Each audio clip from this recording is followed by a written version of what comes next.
Hey guys, this is Light, and welcome to a different kind of video. So E7 World Cup is coming up, and I decided to make a spreadsheet to help myself learn the game and stay up to form. But I figured that I might as well make it a resource for other people to learn. And like I've never made this kind of thing before, so I thought it would be a little helpful. So yeah, in this sheet that I have linked in like the description and the comment, um I have like some general draft advice that will stay relevant across the seasons, and then like I have more like season specific advice, and like it's only applicable to the current season, like popular like draft combos, mistakes, like pre-ban stuff. And I also have a tab for the popular playstyles and like which players to learn them from. And yeah, in this video I'll just go over like the advice like in more detail. So in general, RT advice for immediate improvement. So I know a lot of people will always be like, just slam games and figure it out. But like I feel like that's kind of useless. Because like unless you have a lot of experience, unless you're like really smart, you kinda won't really figure out much on your own. Um, and like this is coming from someone who's not very smart. Like I'm pretty dumb. So my recommendation for like starting off with RTA is like trying to find a high level player that has, that plays like similar units to like what you have. And then you look at their E7 GG and you copy everything they do. And then like you try to rationalize like, why did they pick this here? Or why did they lose this, or why did they win this? And like how do they deal with this? How do they deal with that? And like if you can figure that out, then like you're improving, which is really good. And yeah, that's like the improvement cycle. Like you copy stuff, and then you figure out why it works, and then boom, you're a better player. And then let's see, don't spam games without any. Okay, I pretty much just said that, right? And then let's see, other advice. Change your pre-bans based on first pick or second pick. This is actually a really big one. I was really stubborn with this at first, but then I realized like you just have to get used to it. And like there are some things that you can absolutely not play against. Like for example, Scales. And Scales is the most broken unit in the game, definitively. Nothing comes close. And if you don't pre-ban Scales when you're second pick, you will probably lose to her. So what you should do is you pre-ban Scales as second pick, and then opener has sorry, and then opener her as a first pick, so that you have a chance of being able to play her and collecting a free win. That is the best way of using pre-bans. But it is really annoying. It took me like a whole it took me like a whole month to get used to like flip-flopping my pre-bans based on first pick, second pick. Like it's annoying, but you'll get used to it, I promise. Like I really hated it, but I got used to it, and it's really nice now. And then next is if you want to be aggressive with an opener on 3, ban Harsteady as a first pick. Harsteady is only an issue if you play opener on 3, because Harsteady plus Fireflan on 3-4 is the ultimate punisher to someone being greedy and picking openers for no reason. If you want to play speed, if you want to play aggressive, just pay up the Harsteady tax and just ban her as first pick. It's that simple, but there are a lot of like greedy animals out there who are like, oh, I'm just gonna take the speed RNG, screw Hard City, and then it's just like, it's just so bad. It's just so bad. Like, if you really want to play speed, just ban Hard City, man. But alternatively, if you if you are second pick and you want to play speed, you don't have to ban Hard City. Because Harceti on 3 as first pick is really bad because you can hard counter it with your 3-4 really easily. And then like, as second pick, you can play opener on 3-4 because the other person won't have enough time to respond to it. Like if they pick Harceti, you can just ban it. And then like, what do they do? So yeah, that is the, you know, like the theory for that. As second pick, it's okay to slam opener on 3 because the other person won't be able to pick Hard Study to stop you, basically. Well, they can pick Hard Study, but it probably won't do well. So, yeah. And now let's see. Next is the best advice no one will listen to. Take a break after a loss or two. I'm not gonna lie. I played League for like 10 years, right?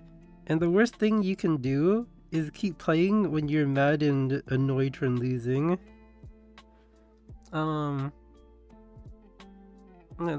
don't force yourself to play if you're having a bad time. Like breaks are really good. I feel like a lot of this game is also like it's very taxing on your mentality.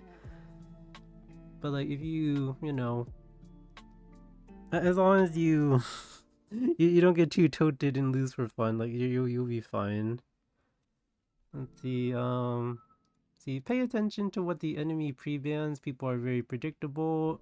The higher rank you are.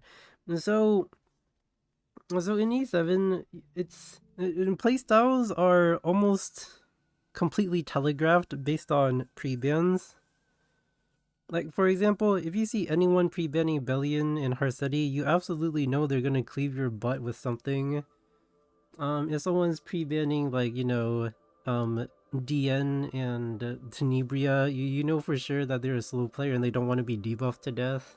Like, pre-bans are super predictable, and I do mention more specific things down here about pre-bans.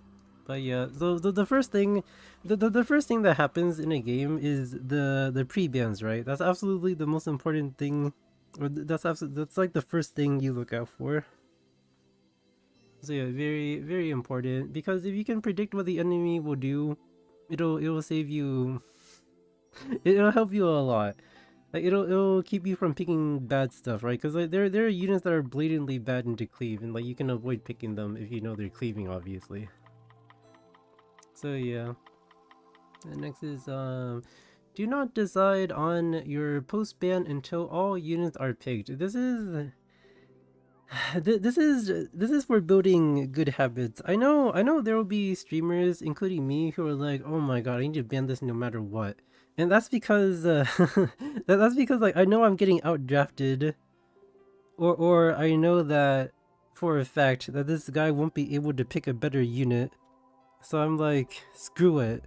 I'm banning this because I don't believe in you to punish me. Like that's an ego thing, and that's a risky thing for when I lose draft. Don't do that. Don't do that. You always want to try to solve the draft. You don't want to give up mid draft and be like, I'm doomed, I need to ban this. You always want to try to solve the draft, especially if you're first pick. Because when you're first pick, you have a definitive draft advantage where you reveal 3 units, the other person reveals 4. And then you just ban their 5th unit. So you have to pick 2 units that destroyed their 4 units, basically. And it takes a lot of experience and skill to, like, you know, do it consistently. But yeah. As first pick, you always ban last. You pick to fight their 4 top units. And, you know, if you're really good at your last picks, you will win a lot. But it is hard and it takes experience. So like, never ever decide on your post ban before the draft is finished. Unless you give up, you admit you lost draft, and then you just don't care, right? But that's a really important thing for learning. You always want to think about what you can pick into whatever units to win the game, instead of I hope I can pick this and not get punished so I can ban something else. You always want to deal with the draft at hand. So yeah. And then next one, play around your ban protect. So ban protect has been out for like a year now. It is safe to say it is going to be a staple. It's not going anywhere. There are units that are made because of ban protection, units that are balanced around ban protection. It's not going away. And I think it's a good thing. I think it makes RTA more accessible. I think it makes RTA easier to play. Obviously, elitists will be like, ugh, I hate ban protect.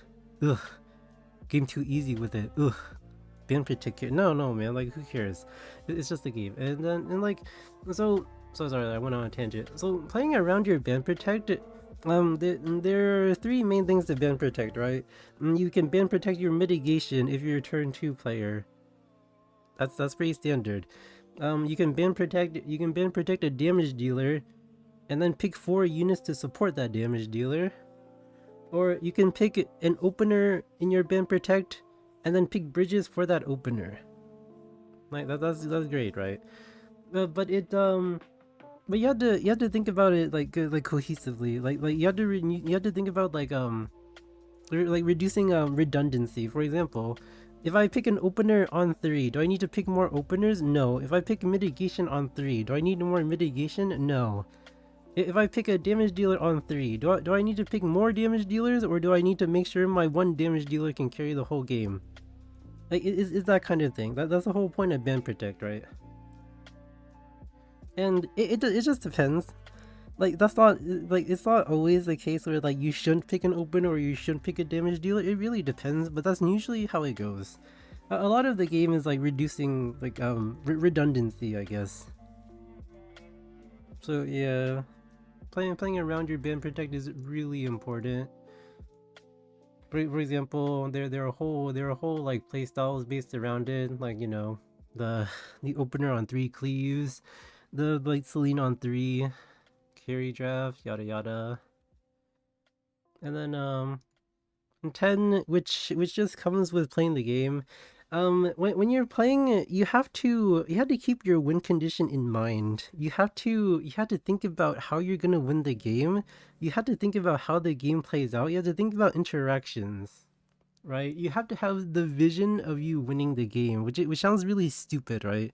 But it's like foresight. It's like if you can predict how a game is gonna play out, like step by step, like that just means like you know the game well, right? You're improving. You're really good. And then like if you can do that, like that's like huge. And I will say I don't really have this foresight. I kind of just I feel like I kind of just wing it. Like I don't see that many turns in advance. But like the really good players, the really good players are always thinking of, like, how they're gonna win the game. Like what is their win condition, right? It's like, can I kill this? Will I survive this? That kind of thing. Like can I win before this? That kind of thing, right? Like if you can like imagine yourself winning the game, that's really good. And if you're accurate about it, that's even better. But this is a thing that comes with a lot of experience.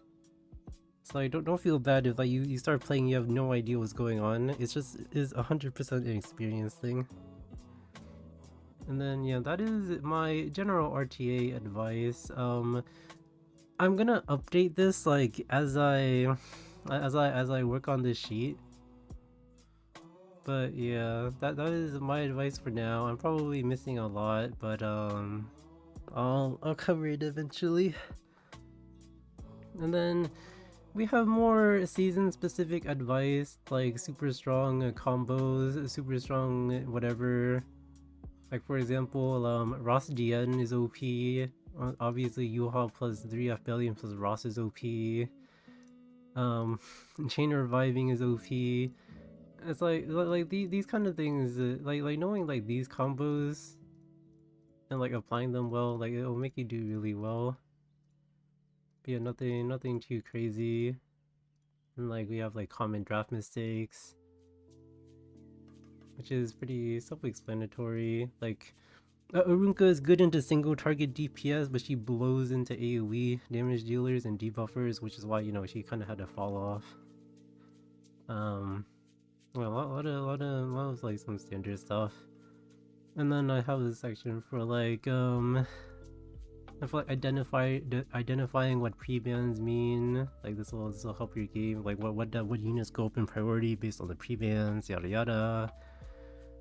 And I also have this page. I'm sure a lot of people will like this page. So this is the page for popular draft styles, and and I even included E7 GGs to yoink. So like if you want to be a turn 2 player, the best way to play turn 2 right now is you know, Rocket Puncher Runka carry and try not to die, yada yada. I even linked this Meow Mix guy. And a lot of people are playing Celine 3 with like a lot of support and cheesy stuff if you want to try that. There's Bryceria Cleave, there's Rian Cleave, and there's like the standard aggro. I don't recommend this though, it's very hard. And then like I even linked myself because like I mean, I feel I play very differently than other people and it's very effective. But I don't really know how to define my style. And then yeah, honestly, I think these are the best drafts. I'm probably missing something, but these are in general like the best drafts to play right now. Like you just pick a player, you copy paste what they do, boom boom boom. Results.